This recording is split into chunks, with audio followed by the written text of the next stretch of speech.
There's a hush that falls over Doriath in the twilight hours, a silence so deep it feels like the very trees are holding their breath. Beneath the silver glow of the stars, Melian the male walks alone, her footsteps light as the rustle of leaves.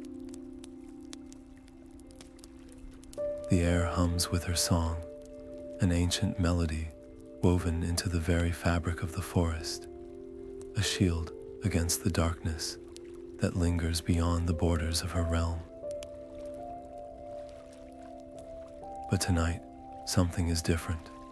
A chill creeps into the breeze, a whisper of malice that even her power cannot fully dispel. Can you feel it?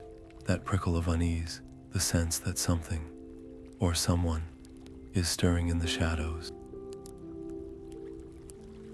It's a dread that even Morgoth, the Dark Lord himself, would come to fear. Where are you listening from tonight, my friend? Is it the quiet hours before dawn, or perhaps the golden fade of evening where you are? Let us know in the comments below. We'd love to hear where your journey into this tale begins, because this isn't just any story. This is the story of Melian, a being of light and song, whose hidden power once made even the greatest of evils hesitate.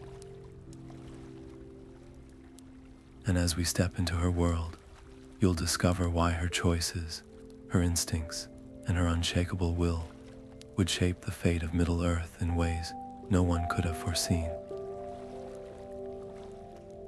Picture this, a realm suspended between twilight and dawn, where every leaf, every whisper of wind, carries the weight of prophecy. Melian stands at the heart of it all, her senses sharpened by something she cannot name. Is it memory, a warning, or the first faint tremor of a storm yet to come? The darkness in the east is growing, and though her song has long been enough to keep it at bay, tonight it feels different. Morgoth's shadow stretches farther than it ever has before, and for the first time in ages, doubt flickers in her mind. Should she trust this unease, this silent alarm ringing in her blood? Or is it merely the echo of old fears, stirring like ghosts in the wind? The answer lies ahead, in the choices she will make, and the power she has yet to reveal. So settle in, close your eyes, and let the story unfold around you. The tale of Melian's hidden strength begins now. The vision strikes without warning, a searing flash of fire and steel, the thunder of marching feet, the stench of burning wood and scorched earth. Melian's breath catches as the images unfold behind her closed eyes, vivid as the stars above her. Morgoth's legions, countless and grim, gather like storm clouds on the horizon. Their weapons glint with a hunger for ruin, their eyes hollow with malice, but it's the Dark Lord himself who chills her to the core. There, in the depths of her vision, his gaze locks onto Doriath, not with rage, not with triumph, but with something far more unsettling, hesitation. A flicker of doubt, because he knows what she is. Her hands tremble as the vision fades, leaving only the whisper of leaves and the distant murmur of the river. The truth settles over her like a weight. Morgoth fears her, not her armies, not her walls, her, the power woven into her song, the light that hums in her veins. It's the only reason Doriath still stands unbroken. But for how long? The vision was no mere dream. It was a warning, a ripple in the threads of fate. And she cannot ignore it. With a voice like wind through branches, she calls for her counsel. Thingol is the first to arrive, his brow furrowed at the urgency in her summons. The others follow, lords and ladies of the Sindar, their faces etched with curiosity and concern. As Melian speaks, her words weave the vision anew, painting the danger in strokes of fire and shadow. But the room grows uneasy. Whispers dart between them like startled birds. How can we trust a dream? One murmurs. The girdle of Melian has held for centuries, argues another. Why would Morgoth strike now? Thingol's silence is the heaviest of all. When he finally speaks, his voice is measured, careful. You speak of war, my love. Of preparations we have never needed before. There's no accusation in his tone, only the quiet strain of a king torn between faith and fear. Melian meets his gaze, her heart aching. She hears the unspoken question, is this foresight, or is it fear speaking? For the first time, she wonders if the doubt gnawing at her allies is a reflection of her own, if the weight of guardianship has made her see threats where none yet exist. But deep down, beneath the whispers and the hesitation, the vision's truth burns undimmed. The storm is coming, and hesitation will be their undoing. The air in the council chamber grows thick with tension, the weight of unspoken fears pressing against the carved walls like a gathering storm. Thingol stands tall, his silver crown catching the dim light as he surveys the room, his voice steady but edged with the stubborn pride of a king who has never bowed. Doriath has endured by the strength of its secrecy, he declares, fingers tightening around the arm of his throne. The girdle holds, our borders are unseen, our paths unknown. To call for arms now is to invite the very danger we seek to avoid. His words hang heavy, a challenge wrapped in certainty. Melian's gaze doesn't waver, but the sorrow in her eyes is unmistakable. Secrecy is a shield, my lord, she replies, her voice softer yet unyielding. But even the strongest shield may crack under the right blow. The enemy does not sleep. He learns. And what he fears most is not our walls, but the light we refuse to wield. The room stirs at her words, a ripple of unease passing through the assembled lords. One elf, his brow furrowed, steps forward. And what of your power, my lady? If Morgoth fears it so, why has it not turned him back before now? The question lingers, sharp as a blade. Thingol's jaw tightens. He has always trusted Melian's counsel, but this feels like doubt cast upon his rule, upon the very foundations of their safety. We are not Nargothrond, he snaps, naming the fallen kingdom whose open defiance had led to its ruin. We do not court destruction by shouting our strength to the shadows. The bitterness in his voice surprises even him, and for a heartbeat, regret flickers across his face. But the damage is done. Melian flinches as if struck, the bond between them straining under the weight of his words. In the corners of the chamber, whispers take flight like sparks from a dying fire. Some elves murmur of caution, of heeding their queen's foresight. Others clutch at Thingol's certainty like a lifeline, their voices rising in agreement. The girdle has never failed us, argues a silver-haired lord. Why should we tear it down with our own hands? But a younger elf, her eyes alight with urgency, counters, and if it fails when we need it most? What then? Will we meet the enemy with nothing but hope? Melian closes her eyes, the discord ringing in her ears like a dissonant chord. She knows the truth. Fear is the weapon Morgoth wields best, and it has already found its mark, not just in the hearts of her people, but in the rift widening between her and the one she loves most. The vision had shown her the cost of hesitation. Now, she sees the cost of division, and as the voices rise around her, she realizes the battle has already begun not with swords, but with the crumbling of trust. The question is no longer, whether Doriath will stand against the darkness, but whether it will stand together. The scouts return at dusk, their cloaks damp with sweat, and their voices tight with urgency. The news they bring is grim bands of orcs, larger and more cunning than before, have been seen skirting the edges of Doriath's borders, not attacking, not yet, but watching, testing. Their movements are too deliberate, their formations too precise to be mere chance. Melian listens, her fingers curling into the fabric of her robes as the realization settles over her like a shroud. This is no random incursion. Morgoth's hand guides them. He is probing, studying the edges of her enchantments like a thief, testing the bars of a window, searching for the slightest weakness to exploit. The air in the council chamber crackles with tension as Thingol rises, his face darkening with each word. "Let them come," he growls, his hand resting on the hilt of his sword. The girdle has held for centuries. It will hold now. But Melian hears the unspoken fear beneath his defiance. He does not understand, not truly. This is not about strength of arms or the thickness of walls. Morgoth does not seek to break the girdle with force.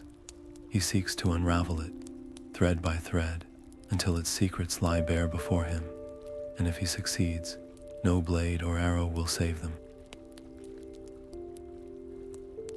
That night, beneath a sky veiled in restless clouds, Melian walks the borders of her realm alone.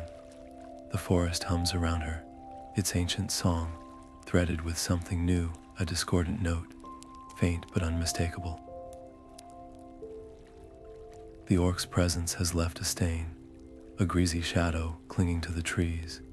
She kneels, pressing her palms to the earth, and feels it, the first hairline fractures in her magic, tiny cracks, where Morgoth's will has begun to press. A cold dread coils in her chest. He is learning, adapting, and time is running short. By dawn, her decision is made. Against Thingol's protests, against the murmurs of her counsel, she gathers her power like a storm. The air shivers as she sings, her voice weaving a new layer of protection into the girdle, a melody so potent it makes the very stars tremble. This is no mere reinforcement. It is a sacrifice. With every note, she pours more of her essence into the enchantment, binding her very being to its strength. The cost is dear. Each thread drawn from her spirit leaves her lighter, fainter, as if she is dissolving into the wind. But there is no other way. Thingol finds her at sunrise, her form shimmering like mist in the golden light. His anger falters at the sight of her, his voice softening to a whisper. "What have you done?" She meets his gaze, her smile weary but resolute. "What I must." The words hang between them, heavy with unspoken truths. The girdle is stronger now, its light burning brighter than ever before. But Morgoth's hunger is endless, and Melian's power is not infinite. The game has changed, and the next move will be his. The first whispers come like poisoned honey, sweet on the surface, bitter beneath. "Have you noticed how the flowers wither near the Queen's grove?" murmurs an elf to his companion, his voice laced with false concern. "Strange, isn't it? The land thrived before her magic wrapped itself around us. The lie takes root effortlessly, fed by the fear already gnawing at their hearts. It spreads through the halls of Morgoth like mist, curling into ears and settling in minds. The advisor behind it moves unseen, his words always careful, always plausible. He speaks of balance, of sacrifice, of the true cost of Melian's power, never naming it a curse, but letting the implication linger like smoke. Melian feels the shift before she understands it. The elves who once greeted her with reverence now avoid her gaze. The songs they sing at twilight carry a new edge, a hesitation where there was once trust. Even the trees seem to murmur warnings, their leaves trembling with unease. But when she reaches out with her senses, seeking the source of this rot, it slips through her fingers like shadow. Morgoth's handiwork is subtle here, his corruption woven through half-truths and twisted logic. The advisor's loyalty had been beyond question for centuries. Who would think to doubt him now? In the gardens, a group of young warriors gathers, their voices low but fervent. Why should we rely on a power we don't understand? One argues, gripping the hilt of his sword. The Sindar survived before her. We could again. Another shakes her head, but her protest is weak. The queen has kept us safe, she says, but the doubt in her voice is louder than her words. The advisor watches from a distance, his face a mask of sorrow, as if the descent pains him, yet his eyes, cold and calculating, betray the truth. Every fractured bond, every wavering loyalty, is a victory for the darkness. Melian retreats to her chambers, the weight of their suspicion, a physical ache. She presses a hand to the carved stone wall, feeling the pulse of Doriath beneath her palm. The land is alive, vibrant. Her magic has never drained it, only shielded it. But truth is a fragile thing against the tide of fear. Thingol finds her there, his expression torn between anger and confusion. They speak as if you are the enemy, he mutters, pacing like a caged beast. As if your love for this realm is a chain around their necks. She touches his arm, her voice barely a whisper. Fear makes fools of the wisest, my love, and Morgoth knows it well. That night, the wind carries a new sound, a discordant note woven into the usual harmony of the forest. Somewhere beyond the girdle, orcs chant in guttural tones, their voices rising and falling in a mockery of elven song. It's a taunt, a reminder, the enemy is closer than they think. And within the walls of Morgoth, the whispers grow louder, bolder. What if the girdle fails? What if her power is the very thing drawing Morgoth's eye? The questions multiply, fed by the advisor's careful words, until they drown out reason. Melian stands at the edge of the realm, her song rising to mend the cracks in her enchantments once more. But for the first time, her voice falters. The doubt of her people is a weight even her magic cannot lift. And in the silence between notes, she hears it, the faint, treacherous thought, creeping into her own heart. What if they're right? The night is still when Luthian wakes, her breath ragged and her hands clutching the silken sheets, as if they could anchor her to reality.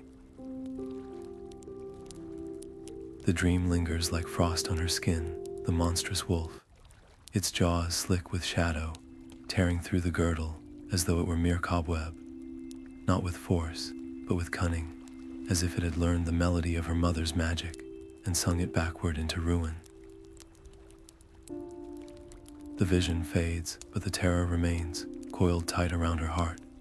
She does not hesitate. Barefoot and trembling, she races through the palace halls, her nightgown fluttering like a ghost in the moonlight, until she finds Melian standing at the edge of the royal gardens, her face turned toward the east, as if she too senses the coming storm. Mother, Luthian gasps, her voice cracking with urgency.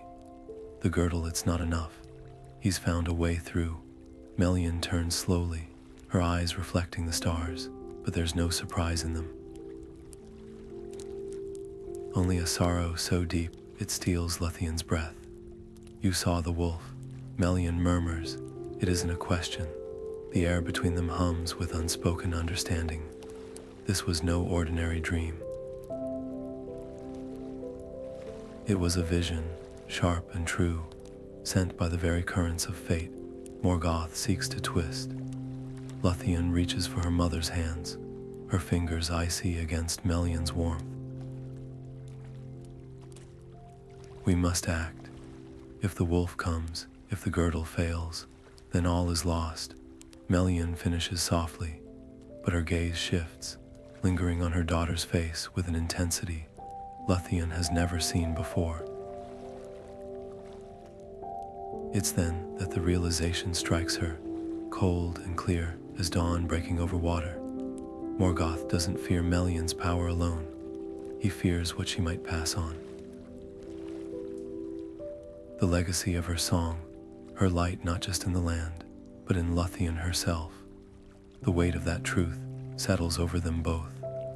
Melian has spent centuries shielding Doriath, but now the enemy's gaze has sharpened beyond borders and enchantments. He sees the future, a future where Luthian, with her mother's gifts and her father's fire, could become something even he cannot control. And so, for the first time, Melian does what she has always resisted. She pulls her daughter close, her voice a whisper against Luthian's hair. There are things I have never taught you, secrets woven into the first songs of the world. If the wolf comes, you must be ready. Luthian's pulse quickens. This is what she has longed for, the knowledge her mother guarded so fiercely, but the cost of it hangs heavy in the air. To learn these arts is to step onto a path from which there is no turning back, a path that will mark her, as it has marked Melian, as a threat in Morgoth's eyes. The forest around them seems to hold its breath, the very leaves trembling as Melian begins to sing, her voice so low it's almost a vibration in the earth beneath their feet. The first lesson begins not with words, but with a melody older than the stars, a sound that slips into Luthian's bones and hums there, bright and terrible and new. Somewhere beyond the borders of Doriath, the wolf lifts its head. It hears the shift in the wind, the faintest tremor in the fabric of the world. Morgoth's grip tightens. The game has changed again, and this time, the stakes are higher than either of them could have imagined. The glade is hidden even from the stars, a hollow between the roots of ancient oaks, where the air thrums with a silence deeper than sleep. Melian guides Luthian through the tangled undergrowth, their footsteps leaving no mark on the moss, as if the forest itself conspires to keep their passage secret. When they reach the clearing, the Maya lifts her hands and the darkness shivers. A single note spills from her lips, golden, liquid, a sound so pure, it seems to bend the very fabric of the night. The trees lean closer, their branches trembling as if straining to hear a long-forgotten tongue. Luthian's breath catches. She has heard her mother's songs before, the lullabies woven into Doriath's borders, but this is different. This is the music beneath the music, the raw thread of creation itself. Try, Melian urges, her voice barely a whisper. Hesitant, Luthian opens her mouth, and the glade erupts. Her voice is untamed, bright as a blade catching sunlight, yet it doesn't clash with Melian's melody. Instead, it twines around it, a vine seeking the strength of an elder tree. The oaks shudder as blossoms burst from their bark in impossible colors, petals drifting like embers in the dark. Roots twist upward, knitting themselves into arches that glow with an inner light.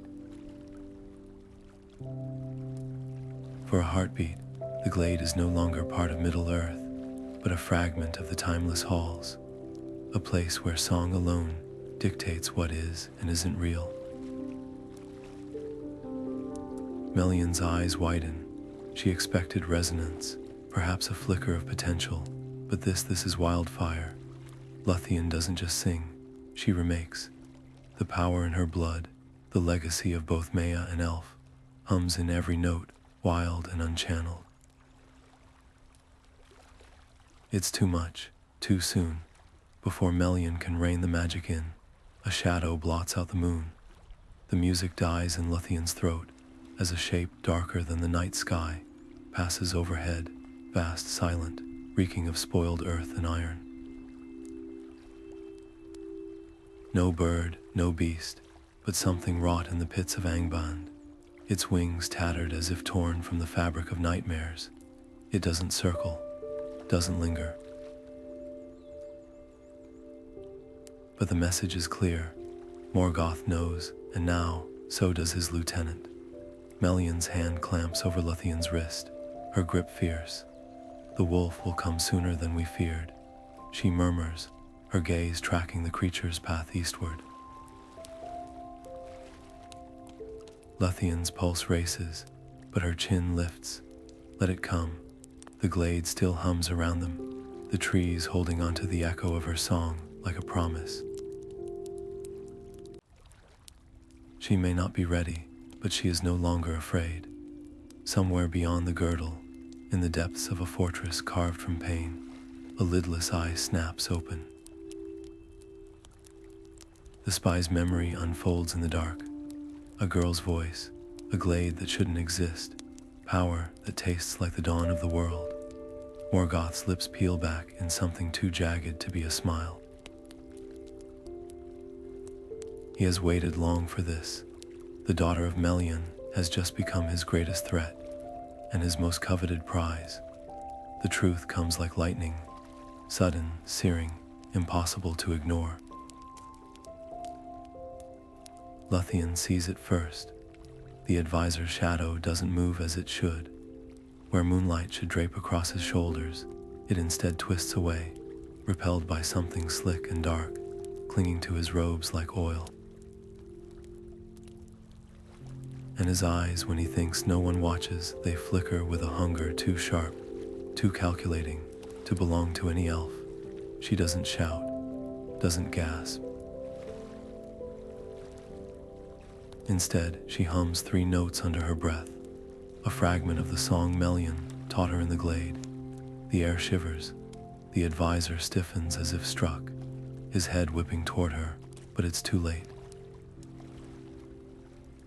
The illusion frayed the moment Luthien's magic touched it. Now, the glamour peels back like rotten bark, revealing the truth beneath.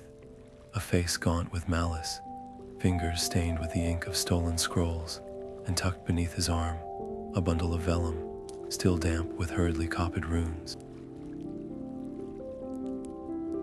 The very heart of Melian's spells, laid bare, chaos erupts. The advisor snarls, his form blurring as he sheds the last shreds of his disguise. A black-cloaked figure now, he bolts for the gates, scattering courtiers like leaves in his wake. Melian's voice rings out, sharp as a blade. Stop him. Guards lurch into motion, but Thingol's hand shoots up, his command slicing through the urgency. Hold, his gaze locks onto Melian, bristling with suspicion. You would have us chase shadows on your word alone. What proof do we have that this isn't another of your visions? The hesitation lasts only moments, but it's enough. By the time the hunting horns sound, the spy has vanished into the forest, his trail already cooling. Melian's fists clench at her sides. Every second wasted is a gift to Morgoth, every stolen rune, a chisel poised to crack the girdle's foundations. Beyond the borders, the night pulses with new purpose. Orcs who once skulked at the edges of Doriath now move with eerie coordination, their formations precise, their attacks probing the exact weak points. the stolen scrolls described. Trees that once bent away from intruders now stand passive, their magic dulled by some unseen hand. The girdle isn't broken, not yet, but its song wavers, its rhythm disrupted by the enemy's newfound knowledge. Melian stands at the highest tower, her senses stretched thin as spider silk, straining to trace the spy's path. But the forest whispers of many things. Wolves gathering in the east, winged shadows circling just beyond sight, and beneath it all, a clockwork ticking of doom. Morgoth isn't just coming, he's already here, and the only question left is how much longer the girdle can hold. The first breach comes at dawn. A scream splits the air not from the borders, but from within the heart of Doriath itself. Melian whirls toward the sound, her senses recoiling at the wrongness of it. The girdle, her life's work woven into every leaf and stone, shudders like a living thing in pain. Where once the forest sang with her power, now there are gaps, silent, jagged rents in the melody, as if some great hand has torn holes in a tapestry. Through them, the stench of orc filth slithers, oily and thick. Morgoth erupts into chaos. Elves clutch weapons they haven't held in centuries, their faces pale with disbelief. Children are herded into the deepest caverns, their wide eyes reflecting torchlight as their parents whisper frantic reassurances. The girdle has always held, they murmur. But the cracks in their voices betray the truth. Nothing is certain anymore. Thingol strides through the chaos, his crown askew, his sword already dark with orc blood. He finds Melian at the edge of the fray, her hands pressed to the trunk of a great beech tree, as if she can heal it through sheer will. The bark beneath her fingers is blackening, veins of shadow spreading like poison. "We cannot wait," he growls, his voice raw with a king's fury. And beneath it, something rarer, fear. They're inside. If we do not strike now, Melian doesn't answer at first. Her eyes are closed, her breath shallow. She's listening not to the clamor of battle, but to the girdle's dying song. Morgoth's touch is everywhere in its fractures, his malice coiled in every broken note. He hasn't shattered her enchantments outright. That would take power even he dares not wield here. Instead, he's unspooling them, thread by thread, turning her own magic against itself, like a serpent eating its tail. A hand touches her shoulder, Luthian's, trembling but resolute. "Tell me what to do." The plea in her daughter's voice is sharper than any blade. Melian opens her eyes. The forest around them is a nightmare of flickering shadows, the once sacred glades now choked with smoke, and the guttural cries of orcs. But in Luthian's face, she sees the same stubborn light that once made Morgoth hesitate. A plan crystallizes, desperate and daring. "Sing with me," Melian whispers, not the gentle lullabies of Doriath's twilight, but the first song, the one she learned before the world had shape, when music was fire and chaos and creation. She draws a breath, and the air itself stills. Then she pours her voice into the wound in the girdle, not to mend it, but to burn. The effect is instantaneous. Where her song touches the corrupted patches, the darkness recoils, hissing like water on hot iron. The orcs nearest the breach clutch their ears, howling as their flesh blisters under the raw, unfiltered light of the Aenir. But the cost is written in the sudden pallor of Melian's skin, the way her knees buckle under the weight of the spell. She's unraveling herself now, giving pieces of her essence to hold the line. Thingol catches her before she falls, his arms tight around her. "Enough," He barks, but his anger is laced with terror. He's seen wars without number, faced horrors beyond mortal reckoning. But watching the woman he loves fade before his eyes is a torment no battle could match. Luthian steps forward, her own voice rising to join her mother's. It's untamed, chaotic, a storm to Melian's wildfire. But it works. The girdle steadies, its fractures knitting shut under their combined will. For a heartbeat, the tide turns, then the earth shakes. Not from the clash of magic, but from something heavier, something moving in the east with the inevitability of falling mountains. The trees tremble, the river churns black, and from the shadows, a howl rises long, hungry, and laughing. The wolf has come, and this time, it doesn't bother testing the girdle. It simply walks through, as though the enchantments were never there at all. The wind dies as Melian steps beyond the last silver birch of Doriath's inner glades, her bare feet pressing into soil that no longer hums with familiar magic. Here, at the fraying edge of the girdle, the world holds its breath.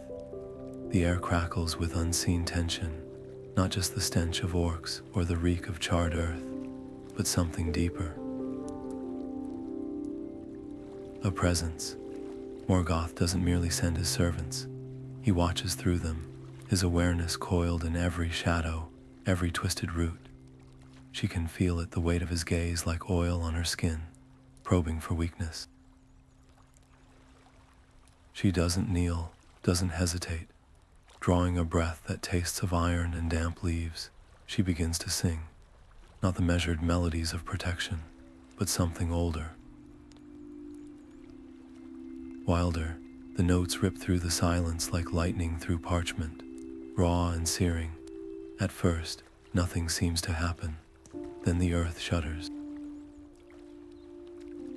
Vines erupt from the soil, not the gentle tendrils of Doriath's gardens, but barbed whips that lash around orc ankles, yanking them into pits that weren't there a heartbeat before. Trees groan as their branches twist into living snares, thorns sprouting like daggers to pierce through black armor. The very shadows betray their masters. Paths that should lead to Morgoth's gates now spiral back onto themselves, leaving Morgoth's forces snarling in circles as the forest laughs at their blindness. But the victory is fleeting. A pressure builds against Melian's temples, thick as tar, pressing until her vision swims. Morgoth's will strikes back, not through force, but through the cracks he's spent centuries carving. The stolen runes, the whispered doubts, the spy's carefully gathered knowledge. Her magic wavers as the girdle's threads, once seamless, now snag on hooks of corrupted song. Somewhere in the east, a voice that is not a voice slithers through her mind. You cannot remake what I have already unmade. Her knees nearly buckle. The strain is unbearable. Not just the weight of Morgoth's hatred, but the terrible truth beneath it. She's fighting two battles now, one against the enemy at her borders, and another against the fear gnawing at her people's hearts. Every elf who doubted her, every lord who questioned her counsel, has become a chink in Doriath's armor. And Morgoth knows it, yet she sings on. Blood trickles from her nose, her fingers trembling as she clutches a fallen branch for balance. The land answers in fits and starts. A root trips an orc here, a misplaced boulder crushes a captain there, but the effort is tearing her apart. She's a weaver trying to mend a tapestry while wolves gnaw at the threads. And then, through the haze of pain, she feels it. A new note, bright and fierce, weaving into her song. Luthian, her daughter, stands beside her now, not the cautious student from the glade, but a storm given form. Luthian's voice doesn't harmonize. It challenges, clashes, forces the melody into shapes even Melian never dreamed. The girdle shudders, then blazes anew, not with the steady glow of old, but with a brilliance that scorches the shadows clean. For the first time in hours, Morgoth's presence recoils. But the cost is written in Luthian's heaving chest, in the way her hands shake as she grips her mother's arm. This power isn't sustainable, not for her. Not yet, and as the last echoes of their song fade, Melian sees the truth in her daughter's exhausted eyes.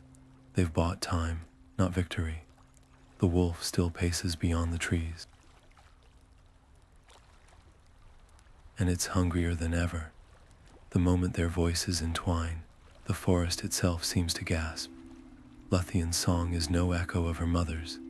It's a wildfire where Melian's was a forge, unpredictable and dazzling. The girdle shudders, then erupts in a corona of silver light, its fractures sealing under the heat of their combined will. Orcs scream as their weapons blacken in their hands, their armor melting like wax. The trees, once passive, now lash out with branches sharp as spears, impaling the invaders mid-stride. For a heartbeat, it seems enough, then the wind shifts. A whisper slithers through the clearing, too soft for ears yet deafening in the mind. Look, it murmurs, and Lothian does. The visions strike like poisoned arrows. Morgoth in ruins, its tapestries burning, its halls choked with corpses. Thingol sprawled motionless, his crown shattered, and worst of all, Melian, her light extinguished, her body dissolving into mist as Morgoth's laughter shakes the sky. The images aren't just seen, they're felt, the despair seeping into Luthien's bones like winter. Her voice falters, the note wavers, and the girdle, so recently ablaze, flickers like a guttering candle. Melian doesn't hesitate. She tears her focus from the buckling enchantments and reaches for her daughter, her hands cupping Luthien's face. "Look at me," she commands, her voice a blade through the fog.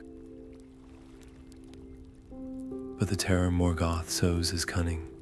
It feeds on doubt, on love, on the very things that make Luthian strong.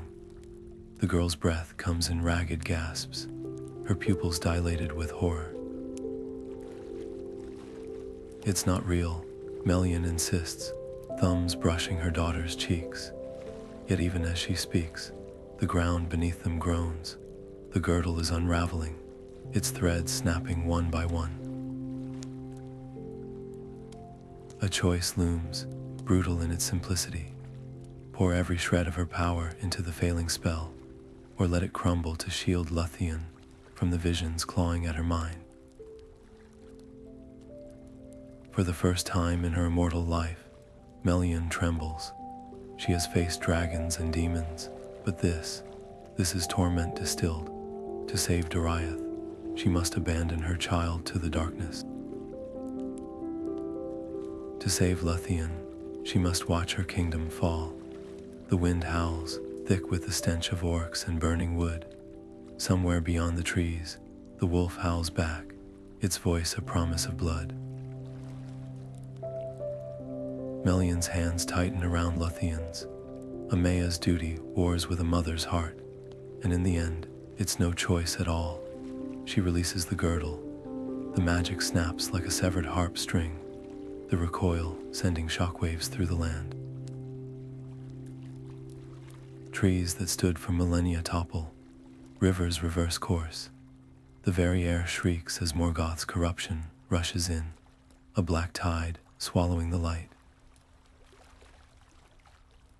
But Luthian gasps awake, her eyes clearing as the visions shatter. "Mother," she chokes, clutching Melian's robes. "What have you done?" The answer is written in the sudden silence of the forest, in the distant roar of triumph from the east. The girdle is gone, and the wolf is coming. The night air shudders with the clash of steel and the screams of the dying, but Thingol hears none of it. His world has narrowed to the sight of Melian, swaying on her feet, her hands still outstretched as if to cradle a girdle that no longer exists. And Luthian, his bright, defiant daughter, now hunched over with exhaustion, her song spent. Something inside him fractures, not the slow crumbling of doubt, but the sudden, irrevocable snap of pride giving way to purpose. His sword, Ruth, gleams cold in the moonlight as he draws it, the blade humming with a forgotten hunger. The elves nearest him recoil at the look in his eyes, not the measured gaze of a king, but the wild fury of a father. When he speaks, his voice carries not as a command, but as a rallying cry, torn from the depths of his being. For Doriath, the words are simple, but they ignite the warriors around him like sparks to tinder. Swords are raised, bows drawn, and for the first time in centuries, the Sindar charges one, not in defense, but in wrath. Thingol moves like a storm given form. Ruth dances in his grip, its edge carving through orc flesh with a precision that borders on prophecy. Where he steps, the earth itself seems to shudder, roots twist to trip his enemies, branches lash out to blind them. It isn't magic, not truly. It's the land recognizing its king, answering the fury in his heart with a fury of its own. The elves at his flank fight with renewed ferocity, their songs rising above the din, but Thingol has no voice left for singing. His is a silence edged in blood, each stroke of his blade a vow. You will not take them. Yet even as the tide of battle shifts, the true war rages unseen. Melian stands motionless at the heart of the chaos, her eyes fixed on the eastern horizon. The physical breach is nothing, a distraction. Morgoth's real assault presses against her mind, a relentless tide of whispers. You failed. They will die because you were weak.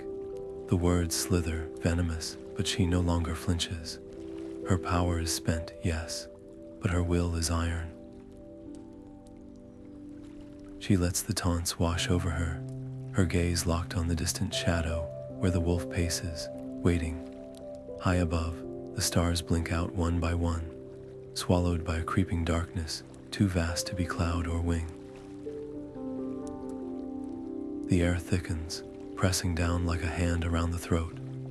Morgoth's presence is no longer a hidden rot. It's a weight, a suffocating certainty that this night will end in ruin. But then, a horn blast, sharp and clear as a lightning strike. From the northern woods, a new force erupts. Elves not of Doriath, their armor gleaming like frost under moonlight. At their head rides a figure tall and grim, his banner bearing the emblem of a hidden city. The reinforcements shouldn't be here. The paths were closed. Yet here they are, cutting through the orc ranks with the precision of hunters who have waited long for this chase. Thingol doesn't pause to question the miracle. He simply fights harder, his blade a silver streak in the gloom, but Melian's breath catches. She knows this intervention isn't luck. It's the work of her daughter's untamed song, the one that bent roots and birthed blossoms in the glade. Somewhere in the chaos, Luthian's magic has woven its own thread into fate's tapestry, calling allies from the shadows. The battle is far from won. The wolf still lurks, and Morgoth's will is a mountain against their fragile defiance. But for the first time since the girdle fell, a single, unshakable truth binds them all. They are not fighting for survival anymore. They are fighting for each other. And that, perhaps, is a power even the Dark Lord cannot unravel. The sky splits with a sound like mountains cracking apart. From the east, a shadow darker than the abyss plunges through the smoke-choked air. wings vast enough to blot out the moon, claws curved like scythes ready to reap. This is no common beast of Morgoth's making. Its scales gleam with the eerie sheen of forged metal, its breath a miasma of sulfur and spoiled magic. A dragon before dragons had names, a horror ripped from the Dark Lord's most secret pits and unleashed with a single purpose: to break the last flicker of light in Doriath. Melian doesn't flinch as the wind of its descent tears at her robes. She lifts her hands, not in defense, but in defiance. The last remnants of her power coil around her fingers like dying embers. Behind her, Luthian screams a warning, but the roar of the beast drowns all else until Melian sings. It's not the song of the Girdle, nor the gentle lullabies of twilight. This is a sound torn from the core of her being, a note so raw it fractures the air. The dragon shrieks as the magic hits it mid-dive, not as a blade, but as a mirror. For the first time, the creature halts, its wings beating wildly to arrest its momentum. It hovers, confused, its slit pupils reflecting not the frail Maya before it, but something deeper. The memory of starlight on primordial waters, the echo of a time before Morgoth's corruption. The hesitation lasts only a heartbeat. Morgoth's will lashes like a whip across its mind, and the dragon's snarl returns, dripping with renewed malice. But that moment was enough. Lothian moves like a shaft of moonlight, her own voice rising in a counterpoint to her mother's. Where Melian's song was fire, hers is flood, a cascading rush of notes that don't attack the beast, but unravel the spells stitching it together. The dragon writhes, its form flickering between flesh and shadow, as if the very essence of its being is unraveling. Yet Morgoth's creations are not so easily undone. With a snap of its wings, the beast shakes off the melody's grip and strikes. Claws rip through the space where Melian stood, but she's no longer there. Thingol's sword flashes, carving a gash along the creature's underbelly. Black ichor sprays, sizzling where it touches the earth. The dragon roars, but its fury is met with a volley of arrows from the newly arrived allies, their tips dipped in starlight and venom. The battle turns chaotic, a whirl of steel and scale, but Melian sees the truth beneath the clash. This is no mere attack, it's a test. Morgoth could have sent a legion of these creatures. He sent one, because he doesn't just want Doriath broken. He wants her broken. He wants to watch her choose again and again, between power and love, until there's nothing left of her but ashes. The dragon's tail whips out, scattering elves like leaves. Its maw opens not to bite, but to speak. A voice like grinding stones slithers forth. He offers you this, Maya, walk away. Let the mortals die, and your spirit remains unbound. The words slink into her mind, oily and sweet, or fight and be unmade. Melian's laughter is a quiet, terrible thing. She steps forward, her bare feet leaving prints of glowing silver in the bloodied soil. Tell your master, she murmurs, that some things cannot be unmade. Then she does the one thing Morgoth never anticipated. She stops singing. The silence that follows is louder than any dragon's roar. For the first time in millennia, Melian lets the world hear the sound beneath her song, the pulse of her own spirit, untempered by melody or magic. It's not a weapon, it's a beacon, and somewhere, deep in the forgotten corners of Middle-earth, something ancient stirs. The air shatters. Melian's voice rises in a single, searing note, not the woven harmonies of the Girdle, not the tempered lullabies of Doriath, but a sound ripped from the heart of creation, itself. It tears through the night like a blade through silk, a brilliance so fierce it leaves after-images burned into the eyes of those who witness it. The dragon reels, its wings beating frantically against the sudden onslaught of light, its scales blistering under the raw, unfiltered power of the Aenir. Orcs shriek as their flesh blackens, their weapons crumbling to ash in their hands. Even the trees bow away from the radiance, their leaves curling as if in reverence. For a heartbeat, the world stands still, then the girdle ignites. Tendrils of silver flame race across the broken borders of Doriath, stitching the fractured enchantments back together with threads of living light. Where the magic touches, the land heals, roots knit themselves whole, rivers run clear again, and the very stones hum with renewed strength. The wolf, crouched at the edge of the forest, howls in frustration as the paths it had marked vanish before its eyes. Morgoth's grip on the land slips, his corruption scorched away like cobwebs in a forge, but the victory is not without cost. Melian stumbles, her form flickering like a candle in a gale. The light that had poured from her now drains away, leaving her hollowed, translucent.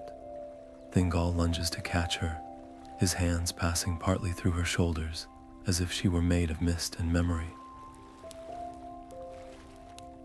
No, he rasps, the word raw with a king's desperation. You cannot.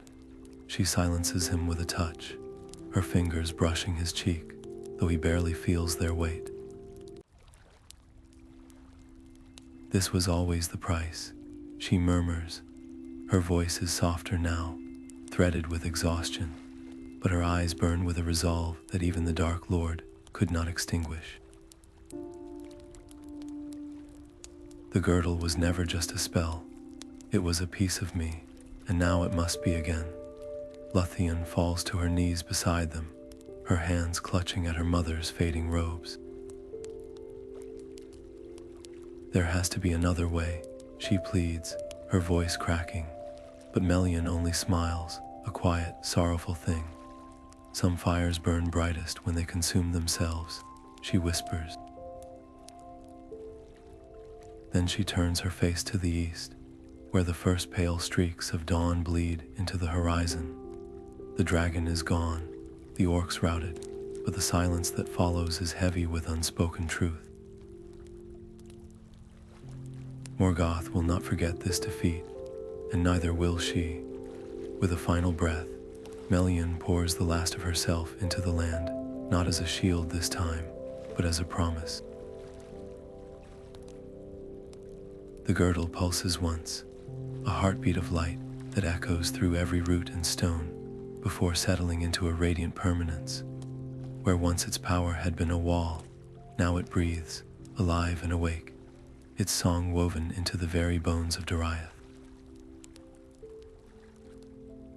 And as the sun rises, Thingol and Lothian are left holding nothing but the faintest shimmer in the air, the ghost of a melody that lingers just beyond hearing. The queen is gone, but her power remains, and somewhere, deep in the shadows of Angband, a lidless eye narrows in grudging respect. The Maya had not fled. She had chosen, and that, perhaps, was the most terrifying thing of all. The battlefield falls eerily silent as Morgoth's forces dissolve into the shadows, their retreat more a ripple of unease than true defeat. Melian's knees buckle, her body folding like parchment, too long held to flame. Luthian catches her before she hits the earth, her arms trembling under the weight not of her mother's form, which feels alarmingly light, but of the terrible understanding settling over her. This isn't exhaustion, this is unraveling. Thingol crashes to the ground beside them, his kingly armor streaked with grime and gore, his hands outstretched but hesitant, as if afraid his touch might hasten her fading. Melian, he chokes, the name ragged with guilt. Around them, the surviving elves gather, their faces stripped of pride, their eyes wide with a dawning horror. They had doubted her, questioned her, and now they witnessed the truth. Every moment of Doriath's safety had been bought with pieces of her very being. Melian's breath is a shallow flutter, her voice thinner than mist. Listen, she murmurs, and the word isn't a plea but a command. Her fingers brush Luthian's cheek, leaving trails of faint light where they pass. The girdle was never just a spell. It was my song bound to this land, and now it must become yours. Luthian recoils, her tears scorching paths through the dirt on her face. I'm not ready, she gasps. I don't know how to. You already do. Melian interrupts, her smile a fragile thing. You sang the glade into bloom. You called allies from the void. Morgoth fears that light in you, not because it's like mine, but because it's something entirely new. Her gaze shifts to Thingol, and the sorrow in it is a blade twisting deeper. Protect her, not as a king guards a subject, but as a father loves a daughter. The elves press closer, their earlier whispers replaced by a silence thick with shame. One by one, they kneel, not in fealty, but in penance. Their queen had given everything, and they had repaid her with suspicion. A silver-haired lord, the same who once scoffed at her warnings, reaches out to touch the hem of her robe. The fabric dissolves at his fingers, scattering into motes of light that rise like fireflies toward the canopy. Melian's form grows fainter, her edges blending with the dawn light, filtering through the leaves. But her voice, when it comes again, is startlingly clear. This isn't an end, only a change. She turns her face to the east, where the horizon smolders with the memory of Morgoth's rage.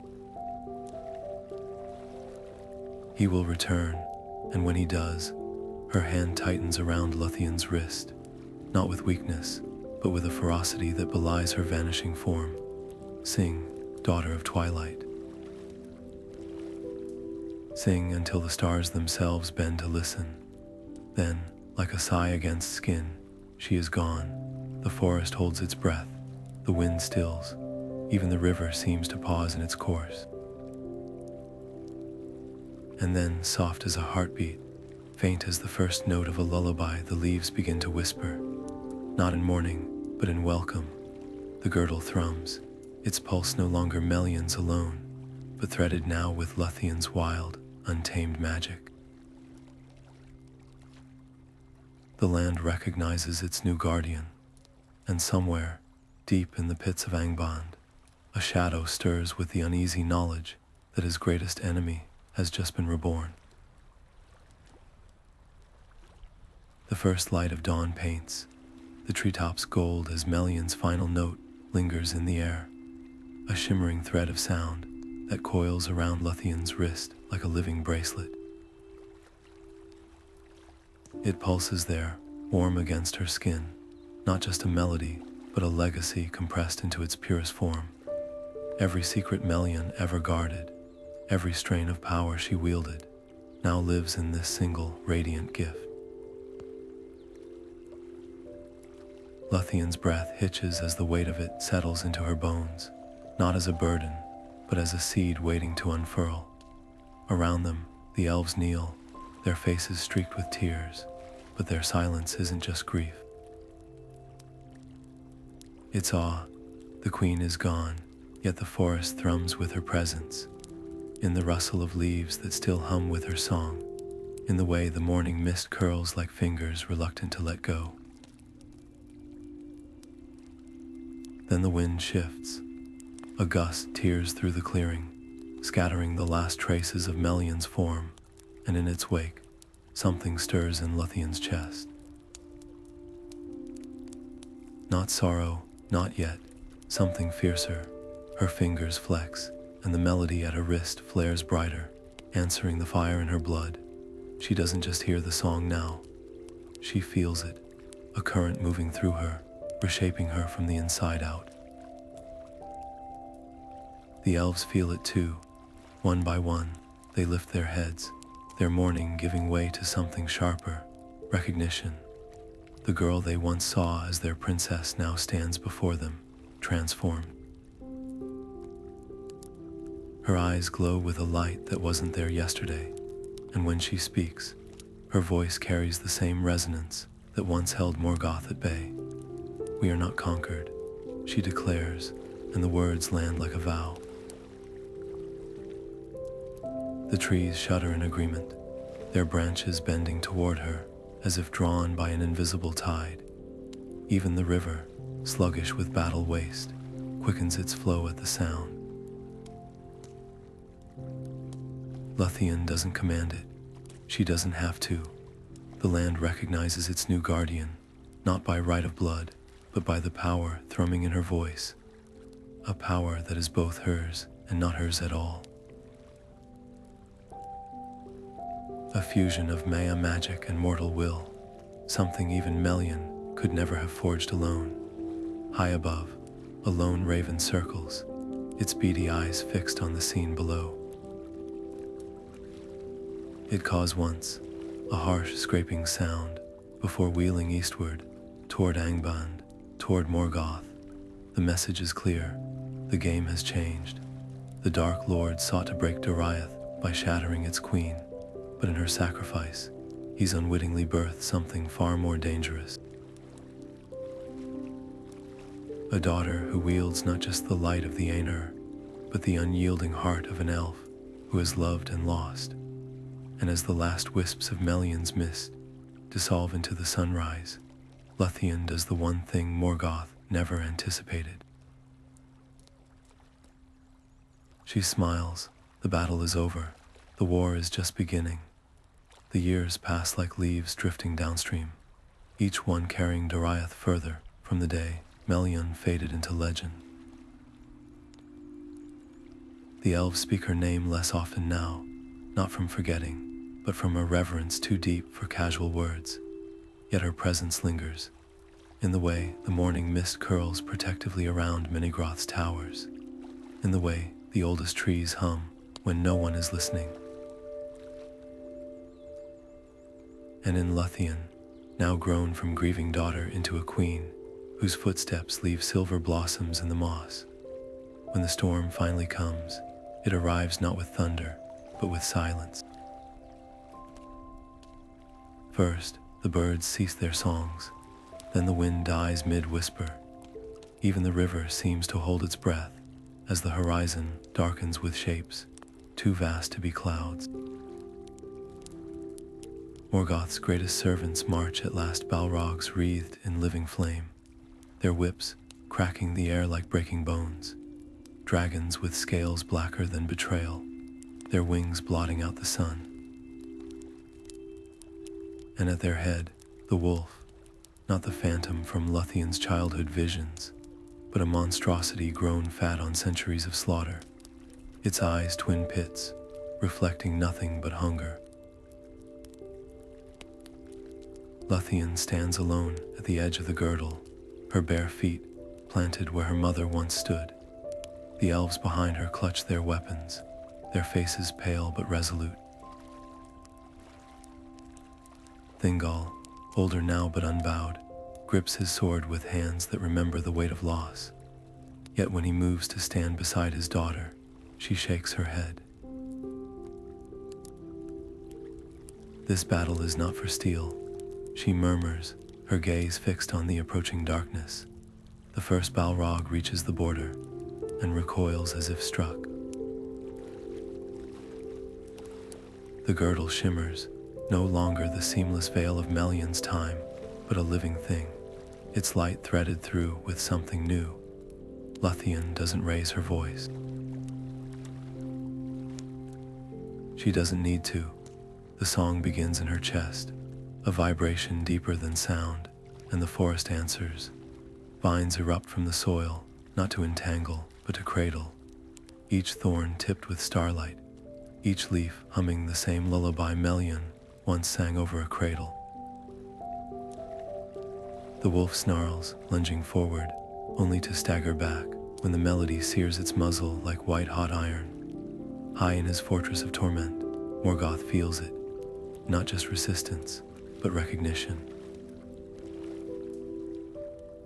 This isn't merely Melian's power reborn. It's her love, her sacrifice, woven into every note. The girdle holds not because it's strong, but because it's willing. Because Luthian sings not as a queen, defending her kingdom, but as a daughter, honoring her mother's choice. And that, the Dark Lord realizes with a fury that shakes the foundations of Angband, is what terrifies him most. Power can be broken, but a legacy that endures, the wolf howls, its voice thick with frustration, as the Balrog's flames gutter and die against the girdle's glow. Luthian doesn't smile, doesn't gloat.